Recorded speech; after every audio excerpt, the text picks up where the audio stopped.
correct, yes. The governors in Yoruba land, they are not Fulanis. But the situation in Yoruba land is not different from what you'd find in the Fulani feudal construct.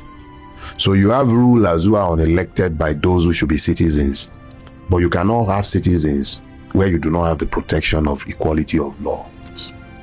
So if the law does not rule, and you cannot have citizens, you cannot have a democracy, but you still have some semblance of governance that pretends to be a democracy. But when you break it down properly, you find that it is a constitutional feudal state where the judiciary does exactly as the executive demands. And when I say the executive, I'm talking about the presidency. Where the president does exactly as he cares, even when it is obviously in contradiction to the position of the Constitution. I warrant that the National Assembly would sanction this madness. I think it's section 315 or 305, whichever one they are using for their impeachment, for their state of emergency. It provides that the National Assembly would have to endorse what the president has done. That is assuming he had even acted within his powers, which he hasn't.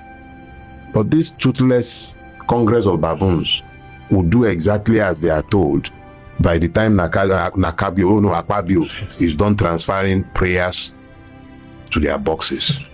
And you will call that a democracy.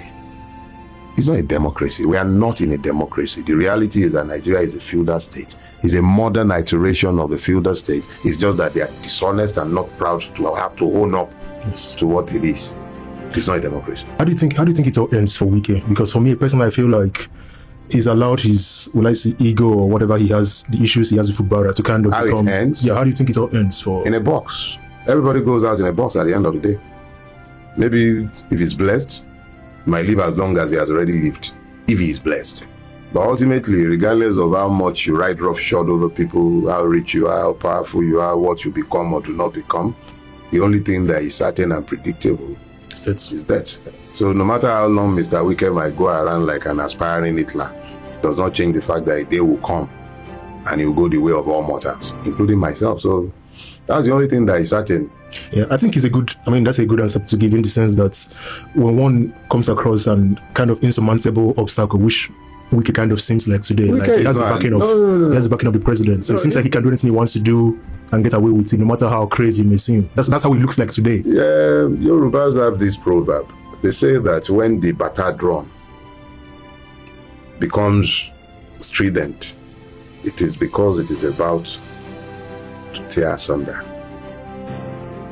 The madness that is being orchestrated in Rivers, we've seen it before. Yes. It happened in the First Republic.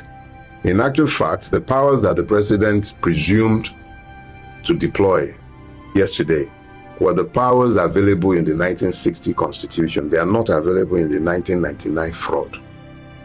The power to suspend the regional assembly and to remove a sitting premier, which was what was done to precipitate the crisis in the Western region in the lead up to the first coup of January 1966. It was the overreach of Tafawa Balewa as the Prime Minister of Nigeria intervening in the crisis in the Western region on the side of Akintola, his ally, that led to the collapse of the First Republic. When you make it impossible for the law to rule, and impunity becomes a governing creed, instability becomes the result. All the political gladiators in Nigeria, the bit part owners of the different fiefdoms that have coalesced together in Nigeria, they're all watching and taking notes.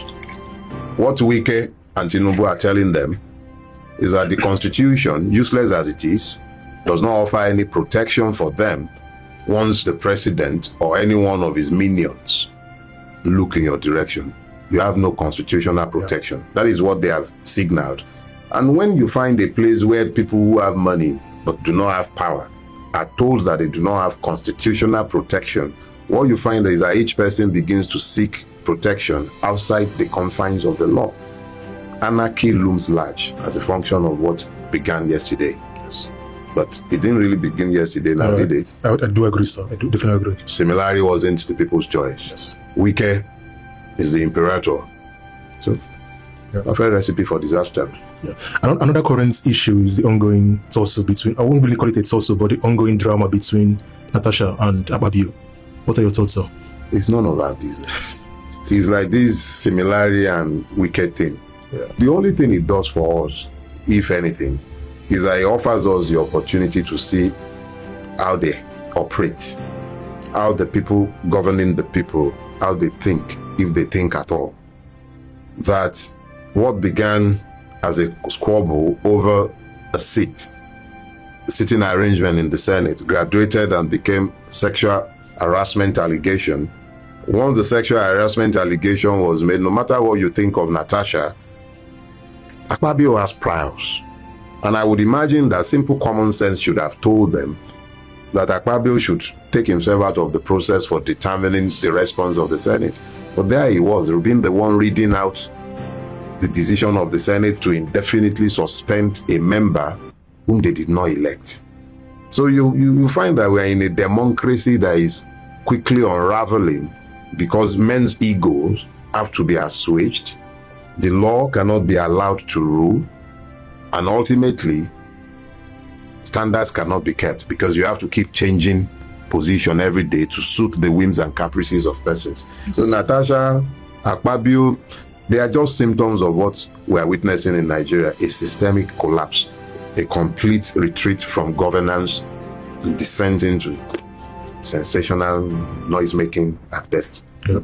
I mean, someone you mentioned and someone who I think ties into all these individuals is the president, obviously. And it seems to me that since his election, the facade. No, sorry. You might be better served to talk about since he's swearing in. Okay. Let's talk about his election. Since he's swearing in, it seems as if the facade of rule of law, the facade of the constitution, it seems as if that facade has been taken away. We're now looking at lawlessness and not seeming to care about the law, not seeming to care about processes, rule of law, even though those things have not really existed in Nigeria. At least there's been kind of a pretense. People kind of pretend to observe those rules or kind of pretend to follow the law. But what do you think of his time so far in office?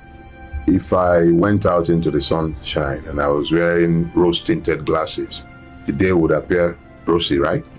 If I went out there wearing green-tinted glasses, I'll probably also see things in green. Long before Bola Ahmed Adekunle Tinubu was sworn into office as the president of Nigeria, even during the months of electioneering, I had warned without any equivocation that the Tinubu presidency would represent a descent into lawlessness. It would represent the end of our democracy if we ever had any, which we didn't.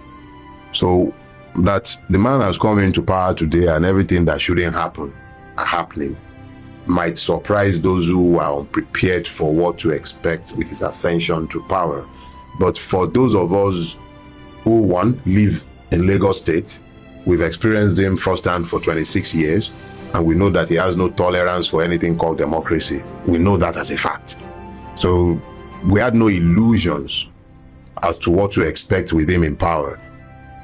If anything, I think Nigerians should use the current shenanigans in Rivers State to advise themselves as to exactly where they are in their journey to Mogadishu. But that if anyone is expecting that you have any semblance of democracy or rule of law in Nigeria, that will be highly delusional.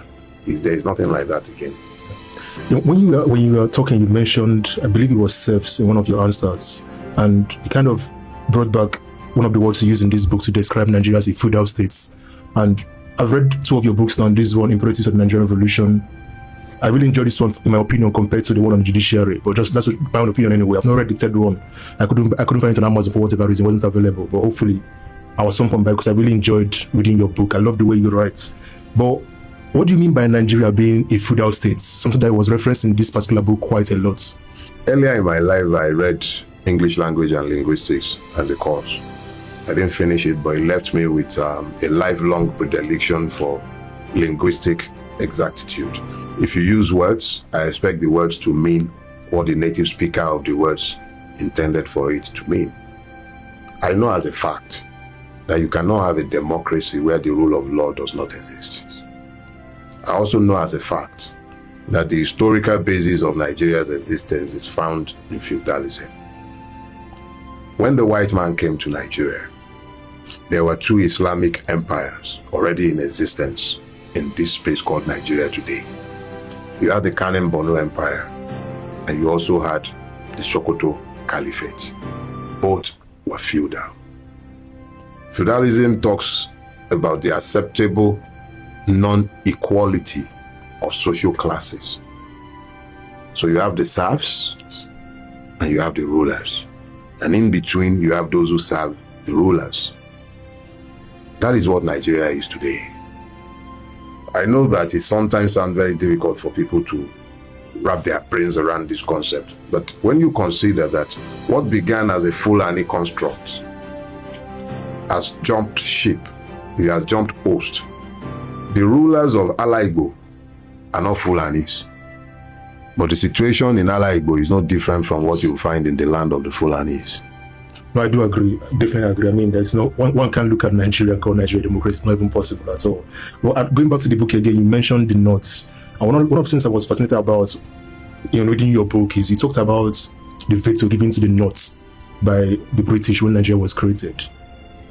I got what I kind of understood what you meant, but for someone who doesn't understand what you mean, what do you mean by a veto that was given to the North? When you structure a country in a manner that, from the onset, you ensure that at every point in time, the number of seats in the Legislative Assembly would always be that the number in the South, that is a combination of the Eastern region back then and the Western region, or provinces as they were back then, or protectorate, you make sure that where the East had 16 members, the West had 16 members, the North had 32. So at every point in time, even with state creation, you find that that balance is critically maintained. Even in the face of serious demographic questions being asked, how can you have more people living in the desert space than towards the Atlantic coast? But that's why we cannot have a proper population census in our country. So these questions find themselves right at the root of Nigeria's problem. The veto is real. Today, you have 36 states in Nigeria. How many are in the north? How many are in the south? The balance is constantly maintained. And there is no empirical or scientific basis for doing so. It is simply a veto that has been handed over. Not that the people in whose name it was given have ever been the beneficiary of the veto. The beneficiaries have always been the ruling class, because it has always... Don't use the word elite in relation to Nigerians. We don't have an elite class. We have a ruinous class. Yes. They are moneyed. I'm not arguing against the fact that they have money, but having money does not make you elite. It simply makes you moneyed. We don't have an elite class. No, I do agree. I mean,